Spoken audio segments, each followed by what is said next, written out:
Polres Jakarta Barat berhasil mengungkap sindikat judi online internasional. Dari pengungkapan itu sebanyak 7 orang diamankan. Kita akan membahasnya bersama dengan Kanit Krimsus Polres Metro Jakarta Barat, AKP Tommy Kurniawan. Pak Tommy, selamat malam.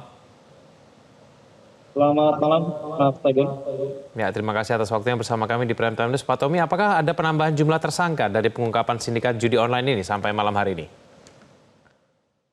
Eh, Dapat saya jelaskan bahwa sampai dengan malam ini untuk jumlah tersangka yang sudah kami tetapkan sejumlah 7 orang tersangka. Namun kami masih mendalami lebih lanjut lagi apabila nanti ada kemungkinan tersangka lainnya. Demikian. Pak Tommy, 7 orang ini perannya seperti apa dan apakah kemudian akan membuka peluang ada tersangka-tersangka lain, Pak Tommy?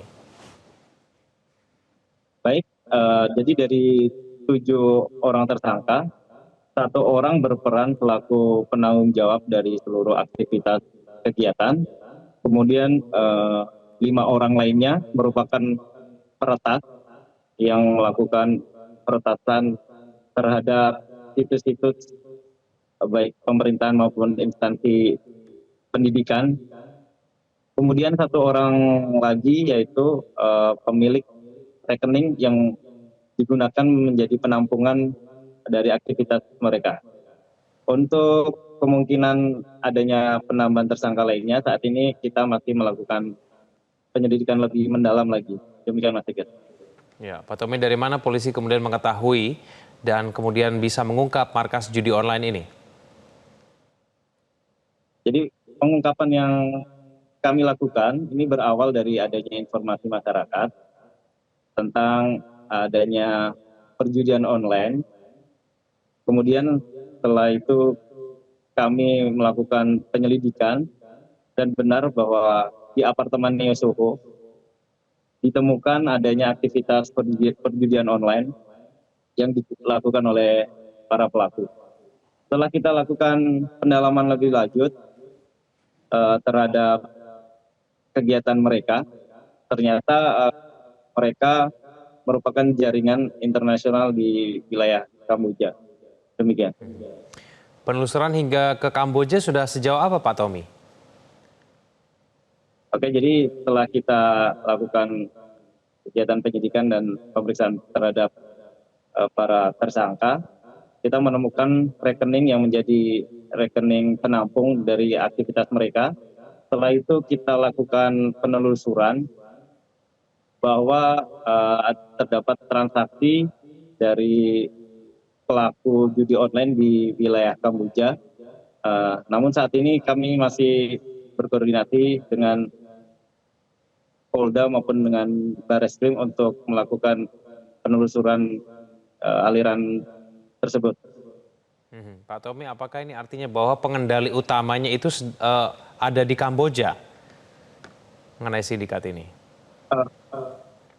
Terima kasih. Jadi kalau untuk sindikat ini sebenarnya mereka bukan terafiliasi langsung dengan jaringan Kamboja, namun mereka berdiri sendiri.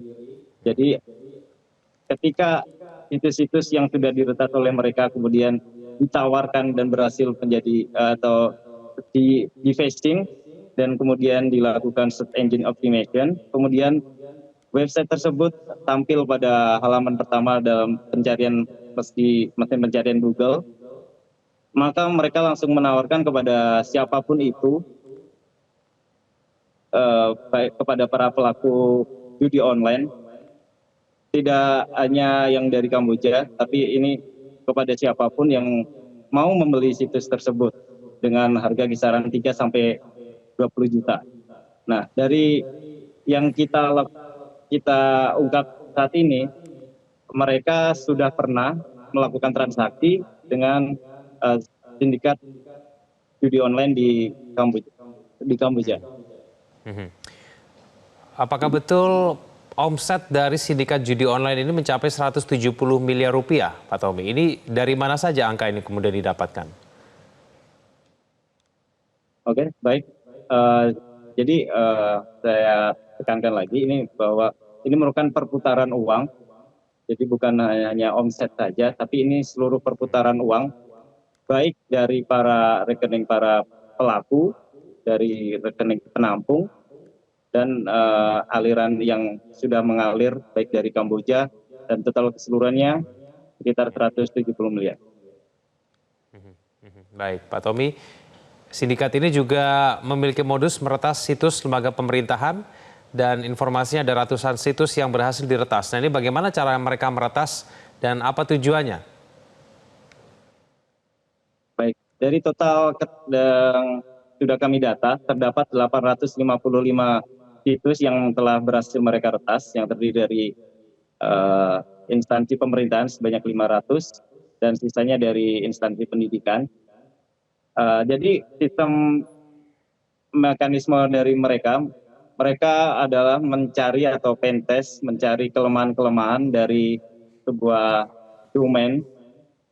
Kemudian setelah mereka menemukan celahnya, kemudian mereka melakukan penyusupan, kemudian melakukan defacing terhadap situs tersebut, kemudian ditambahkan dengan keyword-keyword yang sering dicari oleh para pemain judi.